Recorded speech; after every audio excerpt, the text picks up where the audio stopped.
Hello and welcome everybody, and a very well good morning to you.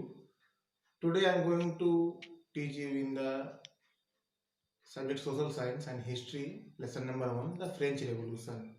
Before I proceed in the chapter, I want to discuss with you what is a revolution. Revolution होता क्या है? Revolution का मतलब होता है क्रांति।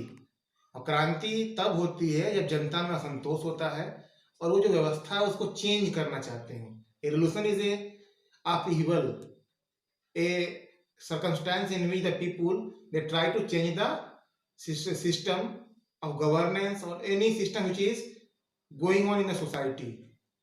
Then the French Revolution. Before we go, I want to share with you the condition in which the people of France were living. It was the 18th century, and in the 18th century France, there were very much disorder and misery among the people. The people were poor. इस समय France में गरीबी बहुत ज़्यादा थी और France में जो राजा राज्य करते थे वो लुई 16 थे।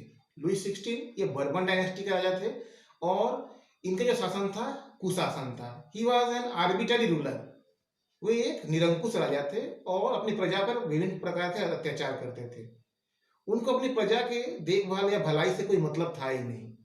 In this way, we can say that there was total chaos and confusion in France at that time, and the people they come out on the streets on the July 14th in the year 1789, and they broke the Bastille jail. तो लोग जनता सड़कों पे आ गई और उन्होंने Bastille jail को तोड़ दिया। The Bastille jail was the symbol of the king power and tyranny. तो लोगों ने बास्टिल जेल को तोड़ दिया और उसके हर एक हिस्से को अपने घर लेके चले गए उखाड़ के।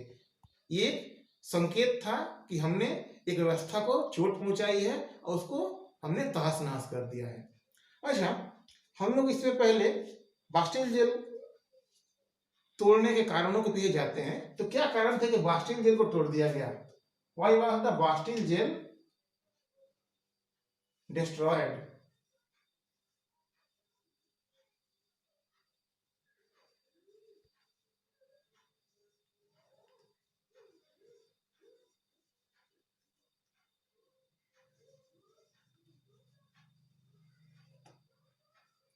तो बास्टिल जेल क्यों तोड़ा गया? बास्टिल जेल जो था वो राजा के निरंकुश शासन का प्रतीक था और उसको तोड़ के ये संदेश दिया गया, मैसेज दिया गया राजा को कि हम आपके अत्याचार को नहीं सहने वाले हैं और हम इस जेल को ध्वस्त करके आपको राजगद्दी से हटाएंगे आगे चल के। This was the symbol denoted by the breaking of the Bastille jail.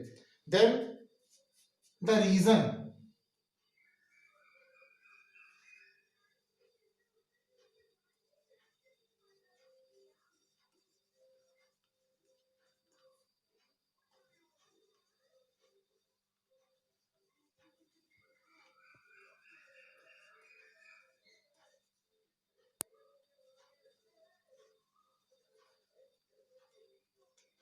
तो क्या कारण था कि फ्रांस में रेवोल्यूशन हुआ? The reasons were the people are living in misery, the king was levying taxes on them every time and he used to increase more taxes. तो राजा जो था निरंकुश था, शासन में वो टैक्स लगाते जा रहा था। उसने अमेरिका को मदद करने के लिए, आज़ादी के लिए उसने 20 लाख लीवर जो था, लीवर उस समय करेंसी होती थी फ्रांस की, उतना कर्ज उसको दिया था। अब बताइए, जो देश खुद कर्ज में डूबा हो दूसरे को कर्ज दे रहा था इस समय, और ये लोगों पर टैक्स भरा के इस पैसे को लगाया जा रहा था। इसके अलावा राजा ने अपने लिए आलिशान महल वर्साइल में बनाया और इसके बनाने का जो खर्च आया वो भी लोगों से ही वसूल किया। तो इस तरह से लोगों का जीवन उसने नरकमय बना दिया था और उस समय लोग जो कॉमन पीपुल थे वो बहुत दुर्दशा में जी रहे थे। तो उस समय सोसाइटी में 3 भाग में लोगों को विभक्त किया गया था। The first one was the clergy. तो क्लर्जी क्या होता है? क्लर्जी मतलब जो चर्च से संबंधित लोगों को क्लर्जी कहते हैं, जैसे पोप, बिशप जो भी हैं, धार्मिक धर्मगुरु, वो आते हैं। सेकेंड क्लास में था नोबेलिटी। नोबेलिटी में सामंत, राजा, राजकुमार या राजवंश के जितने भी लोग हैं, सेनापति, वो सब इसमें आते थे। और थर्ड में है, जो थर्ड स्टेट था उसमें कॉमन पीपुल आते थे, पीजेंट, आर्टिसंस, लेबरर्स, जो भी कॉमन पीपुल थे वो आते थे। तो दिक्कत ये थी कि पहला जो स्टेट था, first state and second state, ये टैक्स नहीं देते थे। जो थर्ड स्टेट था उन्हीं को टैक्स देना पड़ता था। इसीलिए जो फर्स्ट 2 स्टेट थे अमीर होते जा रहे थे और थर्ड स्टेट एकदम मिजरेबल लाइफ जी रहा था, जो कि 90% था पॉपुलेशन का। तो इस तरह से हम लोग देखते हैं कि फ्रांस में एकदम कुव्यवस्था थी और इसी के चलते वहां पे लोगों में आक्रोश था, इसीलिए उन्होंने बास्टिल जेल तोड़ दिया। And the next question is,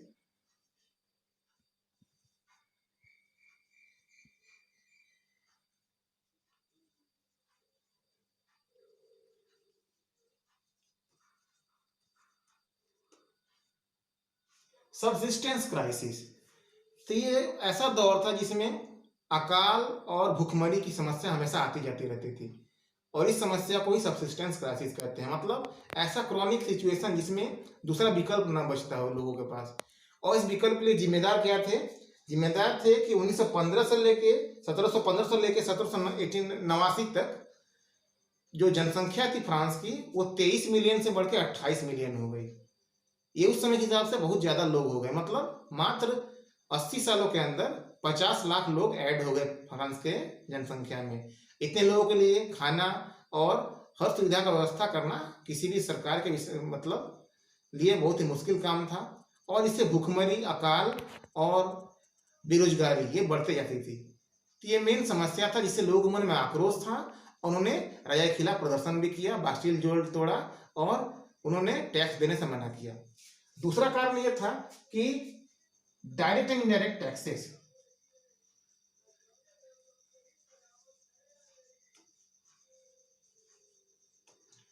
जो चर्च था वो टैक्स देता नहीं था। इसके अलावा वो धार्मिक टैक्स तीथेस और टैली भी जो था वो लगाता था थर्ड स्टेट के लोगों पे और इस तरह से पैसा वसूलता था।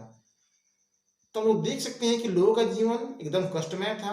कष्टमय होने का कारण था कि राजा की निरंकुशता और अविवेकशीलता और जिससे ये पूरी व्यवस्था चौपट हो गई थी फ्रांस में। Thank you very much for listening to me. Subscribe my channel and have a good day.